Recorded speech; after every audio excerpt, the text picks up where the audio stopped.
tanghali na mga idol. Ayan, luto tayo na adobo ngayon mga idol. Oh. Ayan, manok na naman mga idol. As usual, manok. Wala man tayong ibang, maliit lang yung palengke natin dyan. Wala tayong ibang makikitang ulam. So ito na, adobo na naman tayo mga idol para madali. Ayan. Tsaka na tayo magbaka pag magkaroon na tayong pera. Wala pa tayong pera eh. Manok muna tayo. So ito na, medyo mainit na yung kawali. Nagpainit na tayo ng kawali natin kasi mag-adobo na tayo. Let's go! Tara! So ito na dol. Mainit na yung kawali natin. Tsaka yung mantika. Maglagay na tayo nitong ano natin, mga ricado. So ito na. Yan. Ayan, una natin ilagay. Siyempre, yung bawang.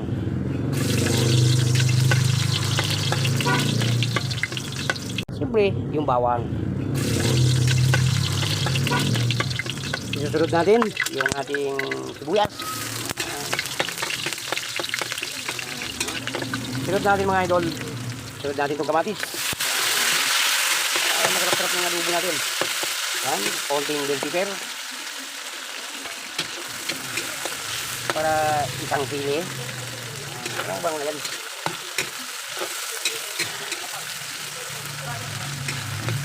Ayan. Medyo atrasado na yung luto natin. So medyo ano na tayo mga idol. Tanghali na. So dito siya ako nagkatitake. Lagay na natin itong ating chicken.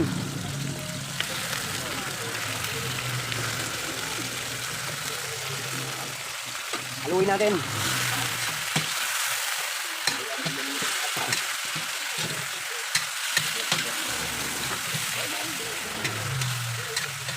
Siyempre, hindi natin makalimutan yung ating paminta. Ilagay tayo.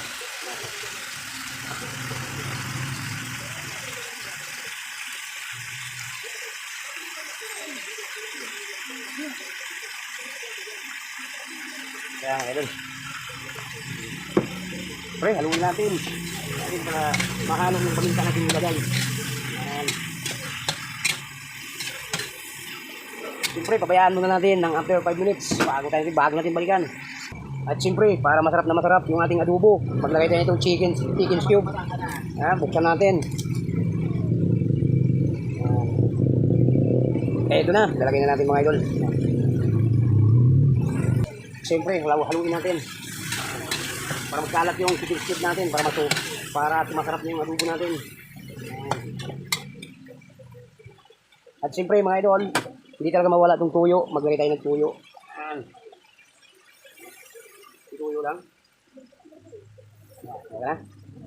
At siyempre hindi rin mawala itong suka. Maglagay tayo ng suka. Okay. So ano po mga idol? Haluin natin ulit. Ay hindi na. So maglagay kasi ng suka. Hindi natin haluin, diba? Siyempre, maglagay tayo ng konting tubig. Para tapos takpan natin. Pabayaan natin hanggat maluto yung ating adobo. Okay. So let's go. Kukuha mo tayo ng takip. At siyempre mga idol, maglagay tayo itong bitchin. Konti lang yan mga idol. Tira-tira lang yung bitchin na nilagay natin. Kaya at siyempre mga idol, haluin na natin para lumasa na yung ating adobo. Wow! Yummy mga idol ng adobo natin. Yan na. Di ba? Okay na yung timpla yung mga idol. So meron na tayong chicken cube, meron na tayong tuyo. Hindi natin lagyan natin. Okay na yung mga idol. Hintayin na natin maluto siya. Takpan natin. After 20 minutes, luto na yun. Okay na yun. Siyempre, lagay na rin natin ito mga idol. Wala na to. Kaya na maluto na yan. Lagay na natin lahat yan. Ito. Yung big pepper natin yan. Siyempre mga idol, bisitahin na natin yung ating adobo. Kung ano nang kalalabasan nito. Kung masarap na ba ito. Yan. Kung adobo ito mga idol. Yan.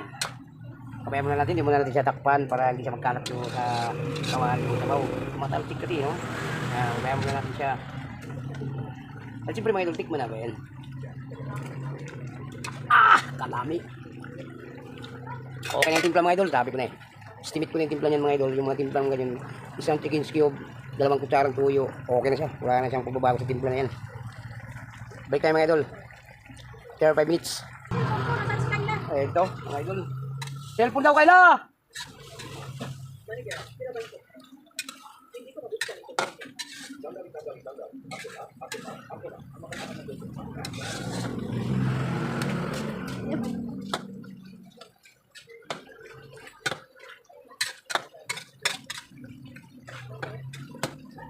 Malapit na mga idol. Mga 1 minute, 2 minutes. Ito na yan. Lapit na dito. Sarap ng adobo natin ngayon. Yung adobo. Adobo chicken.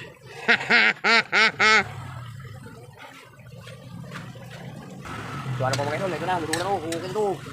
Luto na to mga idol, baka matuyuan pa. So, patayin natin po yung mga idol. So ano po mga idol, hanggang dito ng video natin. God bless you sa inyo. Kung ang hingi ko lang sa inyo, like and share, subscribe. Maraming salamat po sa inyo. Bye-bye na sa inyo mga idol.